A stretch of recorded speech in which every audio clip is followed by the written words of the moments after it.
invincible unity, or the lack of it. The year is 1943. The place is Tehran. The leaders of Britain, America and the Soviet Union are meeting to coordinate their final push against Hitler. On newsreel footage of the event, to an accompaniment of rousing military music, an excited narrator declares, Roosevelt, Churchill and Stalin have set the ball rolling for the grand finale. Britain, America and Russia are bound together in invincible unity. More than 70 years have passed since the Tehran Conference.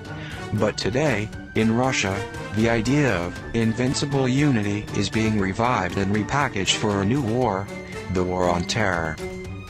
We understand that international terrorism is an international phenomenon, and to combat it we need an international coalition. Metropolitan Hilarion of Volokolamsk, head of external church relations for the Russian Orthodox Church, tells me. During the Second World War, on the one side, there were countries which were very different as far as their political systems were concerned. And yet they were able to put aside these differences in order to combat the plague of fascism.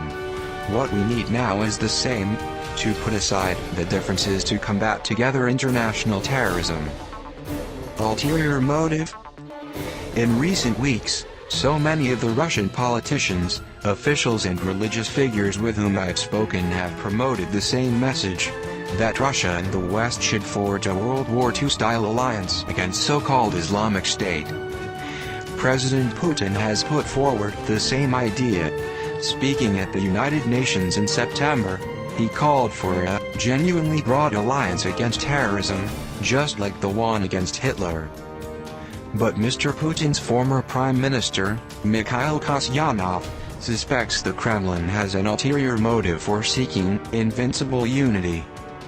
Mr. Putin desperately wants cooperation with the West, Mr. Kasyanov says. First, in terms of lifting sanctions. Secondly, to recognize that without Russia nothing in this world could happen. External respect would be a source of respect inside Russia. He needs this to transfer through propaganda, through television, to the Russian people. The Kremlin, though, is not prepared to secure invincible unity at any price. And certainly not if that price was Russia having to end its support for President Assad. The United States, Britain and France may view the Syrian leader as an obstacle to peace, but as long as he stays in power in Damascus, Russia can expect to retain influence there. No common vision. Such divergent views complicate efforts for a grand anti-terror coalition. We have no common vision. Since we don't have a common vision, we cannot have a common strategy, says Andrei Kortunov, from the Russian International Affairs Council. What's more, most of the sides engaged in this conflict do not have trust in each other, which is a major complication. Given the concentration of troops in the region, the sheer military power generates risks. I don't see an endgame, neither in Washington or Moscow or London, for how we're going to end this whole thing. The recent shooting down of a Russian bomber by Turkey, a NATO member, has dealt a further blow to invincible unity, increasing Russia's suspicion of the West. Even those Russian politicians who tell you they want a broad coalition leave you doubting they really believe it is possible. The problem is that certain countries, the United States included, probably the United Kingdom included, try to use this unstable situation in order to promote certain national interests. Konstantin Kosachev, head of the Foreign Affairs Committee in Russia's upper house of parliament, tells me.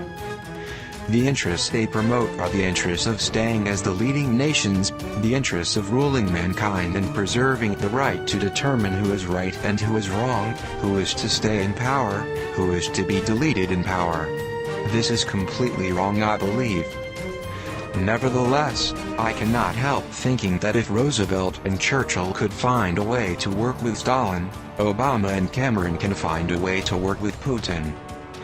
Perhaps this will only happen, though, when all sides conclude the threat to their nation is so great and imminent that the only way to win the war on terror is to fight together.